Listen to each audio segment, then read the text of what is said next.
Mi nombre es Miguel Ruiz. Durante un cuarto de siglo, mis botas han levantado el polvo asfixiante de las llanuras de Castilla. Mis manos se han agrietado bajo el sol de justicia que castiga estas tierras y mis huesos han buscado el calor de una manta en las noches gélidas de un pájaro olvidado. Cargo conmigo heridas que el tiempo no ha sabido cicatrizar, marcas invisibles que duelen más que cualquier golpe de azada.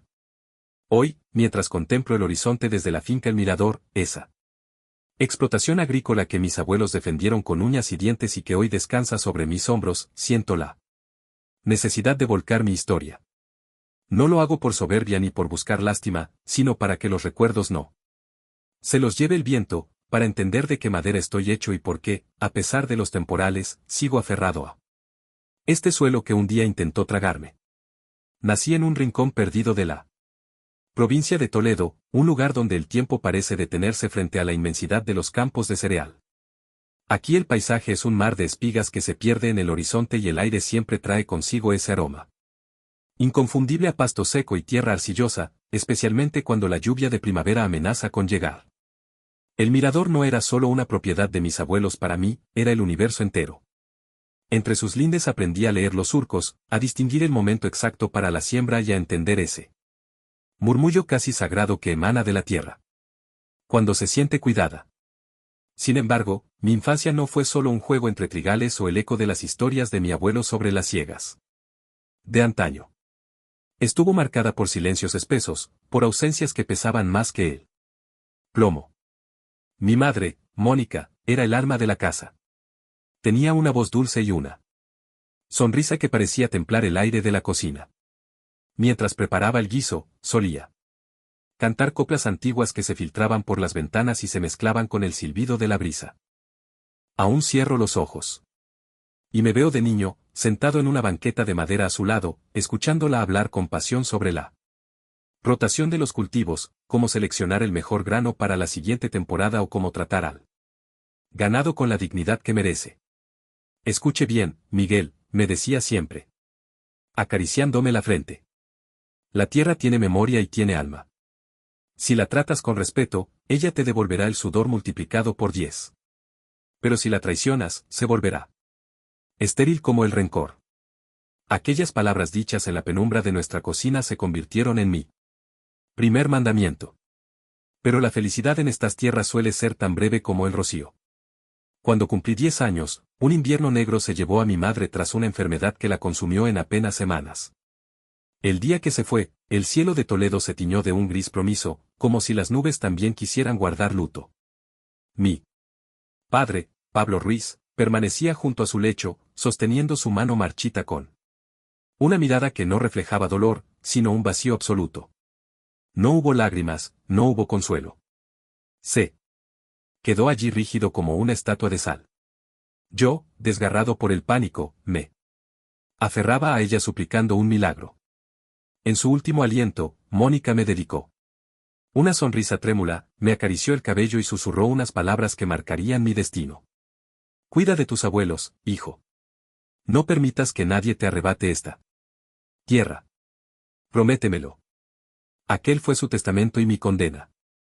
Tras el entierro, mi padre se transformó en un extraño. Aquel hombre que me subía a hombros para alcanzar las manzanas y que reía con estruendo en las comidas familiares, murió junto a mi madre. Se volvió huraño, distante, un fantasma que deambulaba por la casa con el aliento agrio por el orujo y los ojos empañados por un resentimiento que yo no alcanzaba a comprender. Empezó a ausentarse durante días, dejándome solo en una casa que de repente me quedaba demasiado grande. Cuando regresaba, apenas me miraba yo ya. No era su hijo, sino un recordatorio viviente de lo que había perdido. Un mediodía de calor sofocante, cuando yo tenía 11 años, me llamó al patio, me miró con una mezcla de cansancio y decidía antes de soltar la sentencia. Miguel, recoge tus cosas. Te vas a vivir al mirador con tus abuelos. Yo ya no tengo fuerzas para cargar contigo. No hubo abrazos ni promesas de visita. Me quedé allí petrificado, apretando contra mi pecho la mochila de lona que mi madre me había cosido mientras veía como él se daba la vuelta y se alejaba sin mirar atrás. En aquel momento no lloré. La conmoción era tan profunda que el dolor tardó días en encontrar la salida. Llegar al mirador fue como encontrar un oasis en mitad del desierto. La finca se erigía sobre una loma suave, custodiada por encinas centenarias que parecían vigilar el paso de los siglos. La casa familiar de piedra ruda y muros gruesos para aguantar los rigores de Castilla, me recibió con su porche cubierto de flores silvestres y aquel viejo balancín que siempre crujía con el viento solano. Mi abuelo Rodrigo, un hombre de piel curtida y manos callosas, me rodeó con un abrazo que olía a campo y a tabaco de liar. Mi abuela Virginia, con su mirada viva y esa voz que era puro bálsamo, me tomó de la mano para llevarme al interior, donde el aroma a bizcocho de limón recién salido del horno inundaba cada rincón. No llores, pequeño, me dijo con firmeza. Esta es tu herencia, tu hogar y aquí nadie va a dejarte solo. Los años siguientes fueron los más formativos de mi vida. Rodrigo se convirtió en mi maestro y en mi sombra. Me enseñó que ser agricultor no es solo un oficio, sino una forma de entender la vida. Me llevaba a las tierras al alba, para enseñarme a leer el cielo, a reconocer cuando el suelo necesitaba descanso y a saber cuando el ganado requería un refuerzo de forraje antes de que el frío apretara. Me hablaba de las sequías históricas, de cómo la familia se turnaba para regar a mano en las noches de insomnio y de la alegría compartida de las siegas, cuando el pueblo entero se convertía en una sola familia. A través de su voz comprendí que el mirador no era una simple parcela de tierra, sino un legado de sudor y sangre que definía quiénes éramos. Por su parte, mi abuela Virginia me enseñó la otra cara de la moneda: la paciencia y la resiliencia. Sentado a sus pies, mientras ella hacía ganchillo en su sillón de orejas, me contaba historias de mi madre de joven, de cómo trabajaban el huerto juntas y de la pasión que Mónica sentía por estas hectáreas. Tu madre llevaba el campo en las venas, Miguel. Ahora esa sangre corre por las tuyas y es tu deber que siga fluyendo. Me recordaba. Aquellas palabras me otorgaban un propósito, pero también una carga de responsabilidad que a veces me quitaba el sueño. No todo era idílico. Muchas noches, tumbado bajo el techo de vigas de madera, pensaba en mi padre. Sus visitas eran escasas, breves y cargadas de una tensión eléctrica. Venía, hacía 4 preguntas por compromiso y se marchaba antes de que terminara el café. Una tarde, muerto de curiosidad y dolor, me atreví a preguntarle: papá, ¿por qué no te quedas aquí? Hay sitio para todos. Él suspiró, evitó mi mirada y respondió con una frialdad que me heló el alma. Lo entenderás cuando seas mayor, Miguel. La tierra no solo da frutos, también entierra a la gente. Aquella espina de abandono se clavó hondo en mi pecho, creciendo conmigo mientras me hacía hombre. A pesar de todo, el mirador fue mi salvación. Aprendí a montar a caballo, a reparar cercas que el invierno había vencido y a predecir la tormenta solo por el cambio de color en las nubes sobre los montes de Toledo. En los veranos, bajo la sombra protectora de la gran encina, bebíamos la limonada que mi abuela enfriaba en el pozo mientras veíamos morir el sol sobre los campos de alfalfa. Todo esto será tuyo, Miguel, decía él. Abuelo con solemnidad. Pero recuerda, la tierra solo te pertenece si eres capaz de amarla más que a ti mismo. Esa pasión se convirtió en mi motor. Empecé a devorar libros de agronomía, a interesarme por los avances técnicos que veía en los pocos programas agrícolas de la televisión y a soñar con transformar el mirador en una explotación de vanguardia, donde la sabiduría de mis ancestros se diera la mano con la tecnología del siglo XXI. No podía imaginar entonces que mi mayor batalla no sería contra las plagas o la falta de lluvia, sino contra mi propio apellido. A los 15 años ya sentía que la tormenta se estaba gestando en el horizonte, una tempestad que traería de vuelta a mi padre y con él un torbellino de decisiones imposibles entre la lealtad familiar y la promesa sagrada que le hice a esta tierra. Pero eso es algo que el tiempo, siempre implacable, se encargaría de revelar. Por ahora me basta con recordar el calor de aquel hogar y el susurro de mi madre, que aún hoy parece guiar mis pasos entre los surcos. Aquellos fueron mis cimientos, la memoria que me mantiene en pie frente a lo que está por venir. Los años de adolescencia que pasé bajo el ala de mis abuelos forjaron en mí un amor feroz por la tierra, una conexión casi mística con los ciclos de la cosecha y una añoranza anticipada por esos días de paz que en el fondo de mí alma sabía que no durarían para siempre. Durante aquel tiempo, mi deseo evolucionó. Ya no solo quería conservar la finca para que no se hundiera, aspiraba a transformarla en una explotación de vanguardia, en algo que hiciera que los nombres de Rodrigo y Virginia resonaran con orgullo en toda la comarca de la Sagra. Comprendí que para honrar el pasado, debía dominar el futuro y que eso requería una paciencia que solo se cultiva observando cómo crece el trigo.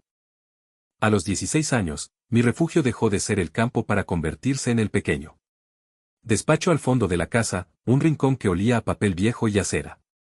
Allí, mis abuelos custodiaban una estantería cargada de tesoros. Tratados de agronomía de los años 70, manuales sobre la cría de ganado ovino y revistas del sector que mi abuelo Rodrigo coleccionaba como si fueran reliquias. Los devoraba noche tras noche bajo la luz temblorosa de un flexo, peleándome con términos como estrés hídrico, nitrificación del suelo o capacidad de intercambio cationónico. Anotaba en un cuaderno cada idea sobre cómo optimizar el barbecho o qué maquinaria podría aliviar la espalda de mi abuelo. Virginia, al pasar con un vaso de leche caliente, me sonreía con melancolía. Eres el vivo retrato de Rodrigo cuando mozo, Miguel. Tienes los pies en el barro, pero la cabeza en las estrellas. Sus palabras eran mi combustible, aunque las dudas me asaltaban en cuanto salía al sol. ¿Sería yo capaz de gobernar el mirador?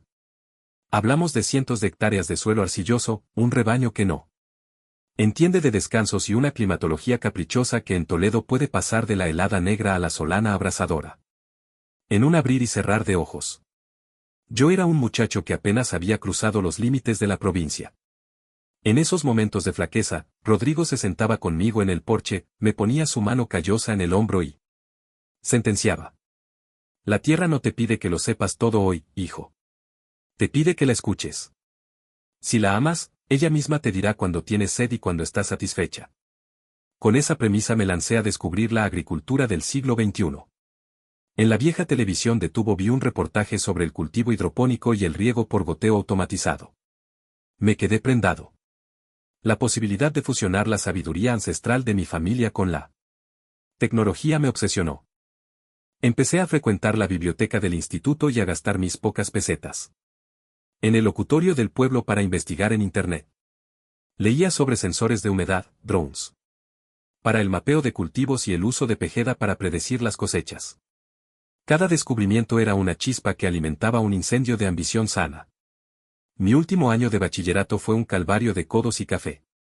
No era el estudiante más brillante en literatura, pero en ciencias y matemáticas era imbatible porque veía en cada ecuación la solución para la finca. Mis abuelos fueron mi retaguardia. Virginia repasaba mis trabajos de lengua, aunque siempre decía con un suspiro que mi madre, Mónica, habría sabido corregirlos mejor. Rodrigo, por su parte, hacía sacrificios en silencio. Vendía un poco más de grano o algún ternero extra para ir llenando un sobre que decía para la Universidad de Miguel. Tú hinca los codos, muchacho. Me decía con gravedad. Da dinero, ya nos encargamos los viejos. El día que llegó el sobre de la Universidad Politécnica de Madrid, confirmando mi plaza en ingeniería agronómica, solté un grito que debió oírse hasta en la plaza del pueblo. Corrí a casa y los abracé con tal fuerza que casi los levanto del suelo. Virginia rompió a llorar de alegría. Rodrigo solo sonrió, pero vi como una lágrima solitaria se perdía entre sus arrugas. Vete, Miguel, susurró. Vete a la capital y trae de vuelta el conocimiento que nosotros nunca pudimos alcanzar. Pero el miedo me atenazaba. Madrid era un monstruo de asfalto a 70 kilómetros de mi paz y yo temía no estar a la altura o peor aún que mi ausencia marchitara el mirador. La despedida en la estación de autobuses. Fue un desgarro silencioso. Mi abuela me entregó una lata de galletas de manteca y mi abuelo deslizó en mi mochila un cuaderno de hule donde había anotado, con su letra de trazo firme, los secretos del clima de la zona. Durante los últimos 50 años. No olvides de dónde vienes, porque si pierdes tus raíces, el viento te llevará como a la paja. Fue su último consejo. Mientras el autobús enfilaba la carretera hacia Madrid, lloré sin consuelo, sintiendo sobre mis hombros el peso de 3 generaciones y la promesa que le hice a mi madre. La Politécnica. Fue un choque brutal. Me sentía un extraño entre hijos de terratenientes y chicos de ciudad que nunca habían visto una asada. Pero me negué a hacer el paleto de Toledo. Estudiaba hasta que me ardían los ojos, centrándome en la agricultura de precisión. Me fascinaba la monitorización por satélite y las energías renovables aplicadas al riego. Cada vez que aprendía a programar un sensor, visualizaba mi finca convertida en el modelo a seguir de toda Castilla-La Mancha. Sin embargo, las sombras no me abandonaban. Mi padre, Pablo, era un eco lejano y frío. Llamaba 1 o 2 veces al año. Siempre con una voz pastosa y distante, haciendo preguntas banales que denotaban su total desinterés por mi vida o por la de sus padres.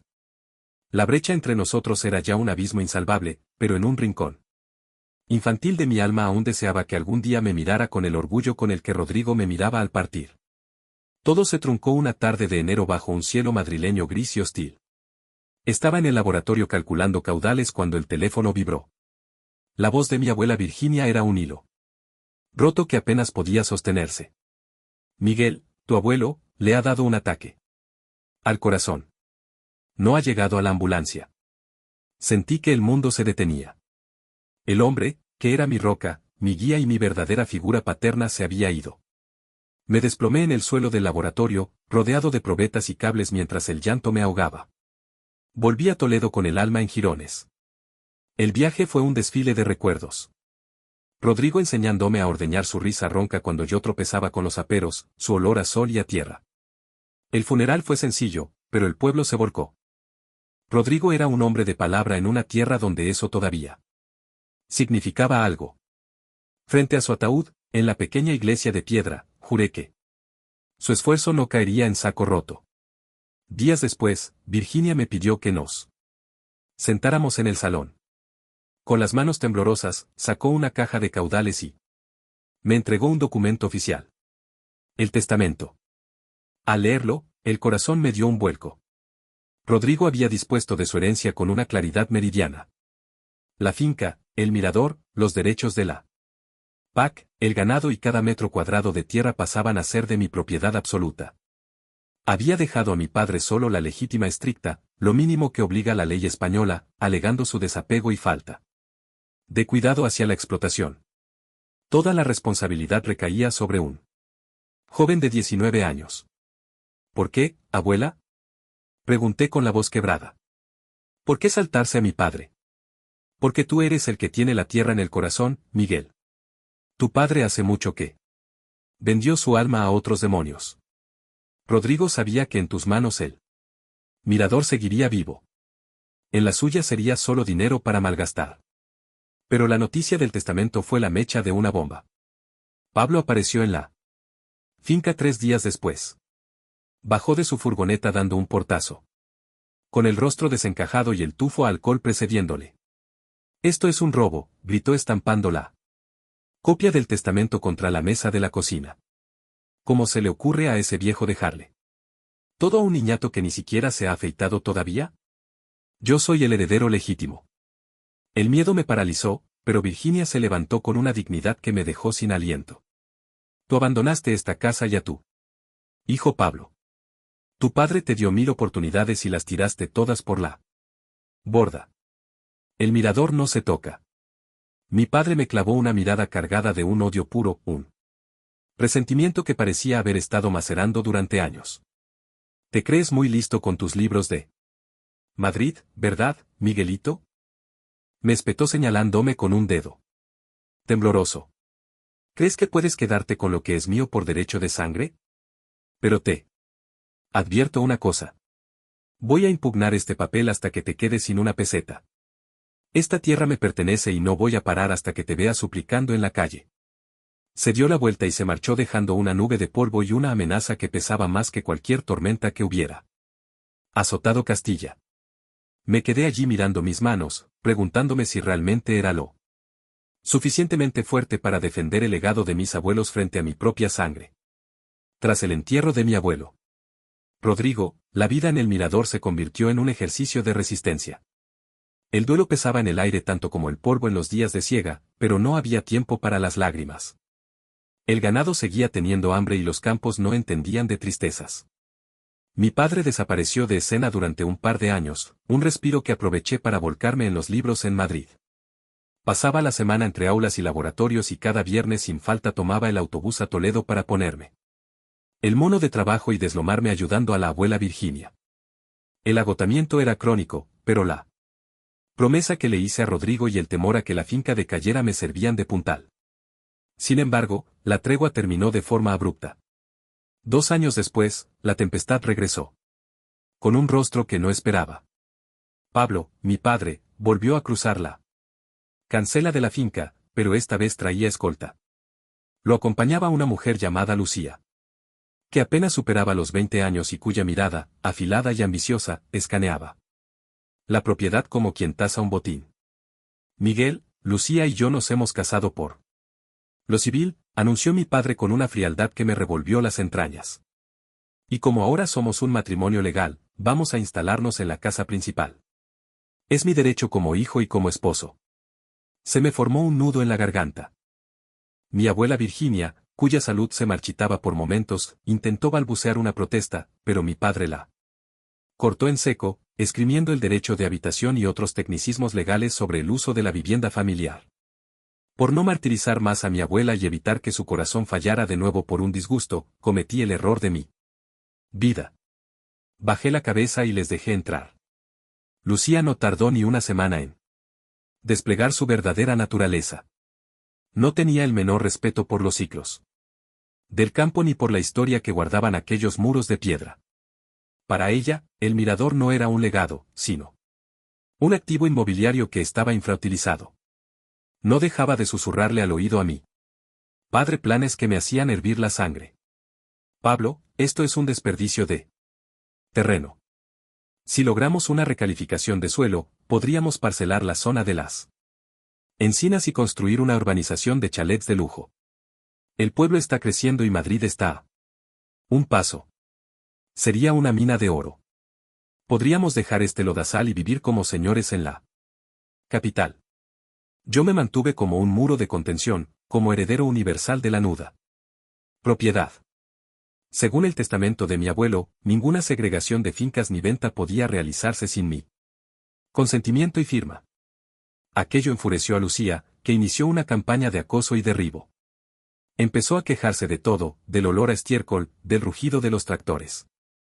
Al amanecer y sobre todo de mi presencia. La tensión alcanzó su cenit cuando anunció que estaba embarazada.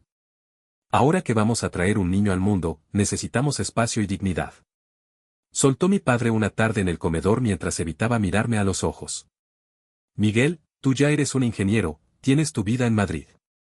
Lucía dice que el bebé necesita tu habitación para su cuarto de juegos y sus cosas. Tienes que desalojar la casa de inmediato. Me quedé de piedra. Mi propio padre me desahuciaba de la casa donde nací, la casa que mi abuelo me confió para proteger la estirpe. Miré a la abuela Virginia, estaba hundida en su sillón, con el rostro surcado por lágrimas silenciosas, amordazada por él. Miedo a las represalias de Pablo. Esta es mi casa, padre, respondí intentando que no me temblara la voz. El abuelo Rodrigo me nombró heredero para que velara por la tierra y por la abuela. No voy a marcharme. Lucía saltó de la silla como si la hubieran pinchado, fingiendo un ataque de nervios de manual. ¿Lo ves, Pablo? Tu hijo es un egoísta, nos odia y desprecia a su futuro hermano.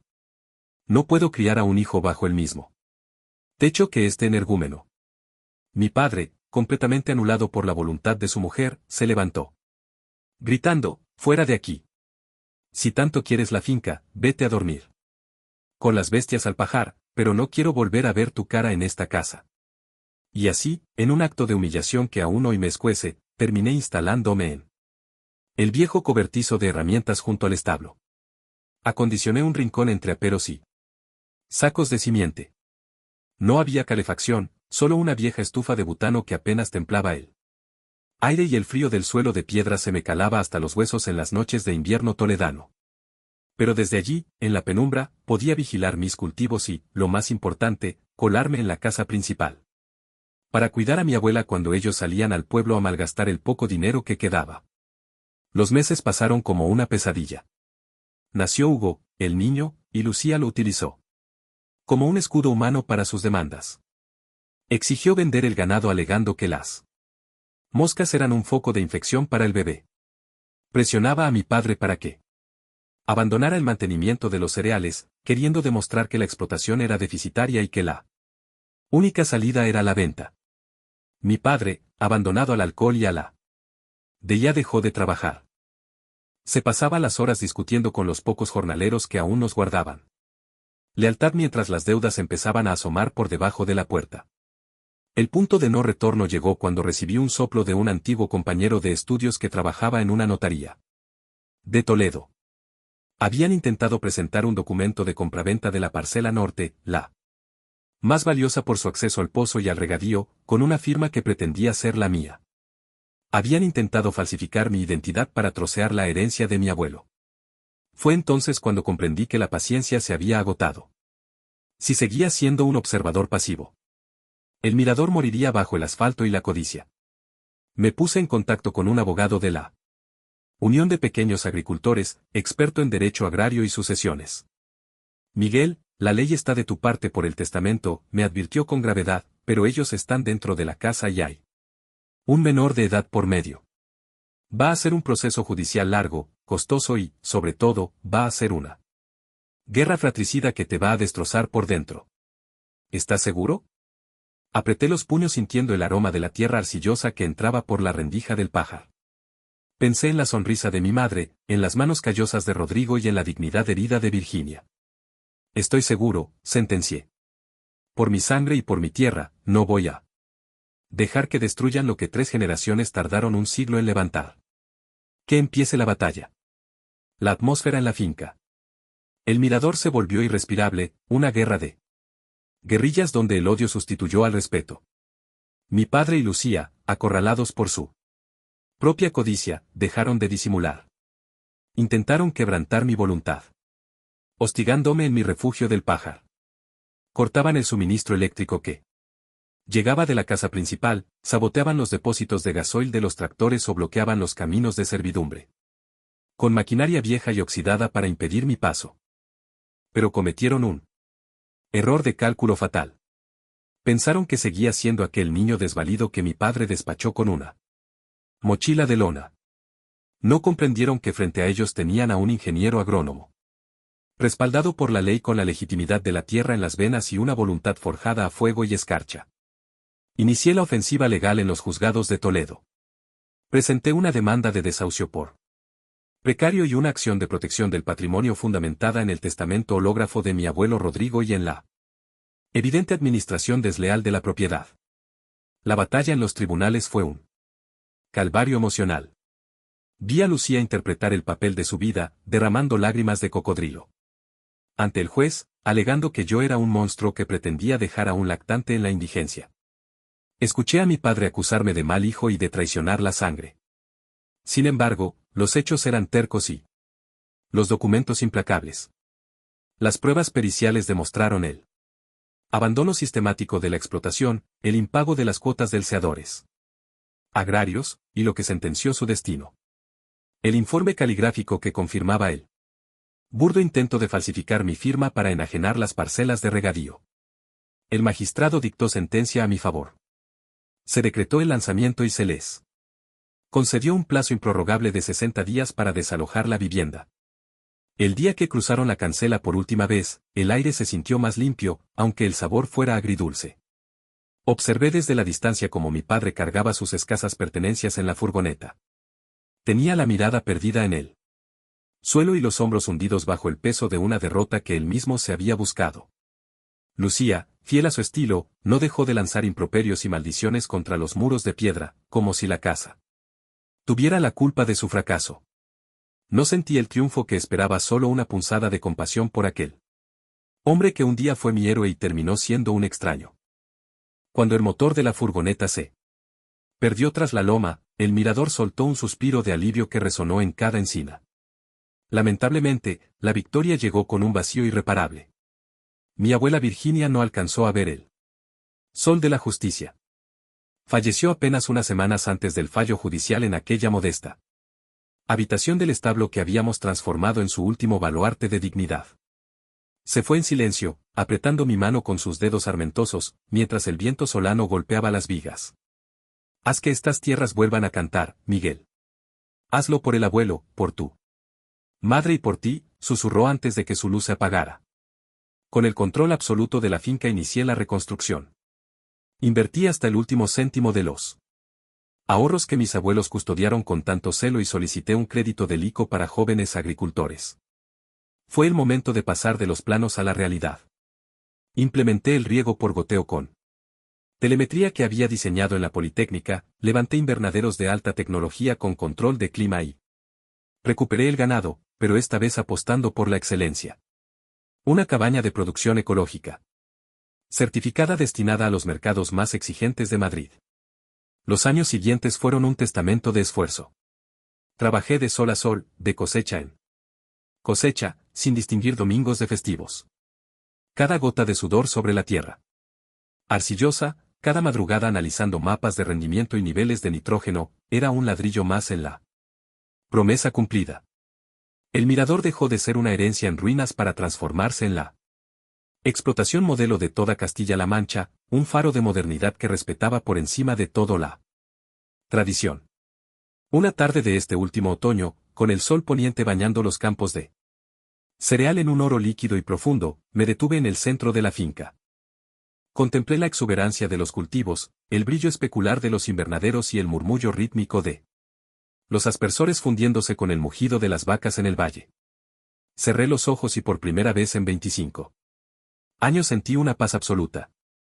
La brisa traía ese aroma a tierra roja y tomillo y por un instante pude sentir la presencia de Mónica, de Rodrigo y de Virginia, como si sus sombras caminaran a mi lado, sonriendo ante la obra terminada. Supe hace poco que mi padre vive en un pequeño piso de alquiler en la ciudad, consumido por la soledad después de que Lucía lo abandonara en cuanto se agotó la última moneda que pudo sacarle. No sé si el tiempo me otorgará la generosidad de perdonarlo, pero he decidido que su sombra no oscurecerá más mi camino. Me quedé allí solo ante la inmensidad de mi destino y susurré al viento. Lo hemos conseguido, abuelo. La tierra sigue siendo nuestra. Mientras el sol se ocultaba tras los montes de Toledo, comprendí que pasara lo que pasara, este era mi sitio, mi refugio, mi hogar, mi legado eterno. Gracias por escuchar mi historia hasta el final. Si resonó contigo, dale like, escribe en los comentarios qué fue lo que más te tocó y no olvides decir de dónde eres. Suscríbete al canal, vienen muchas más historias.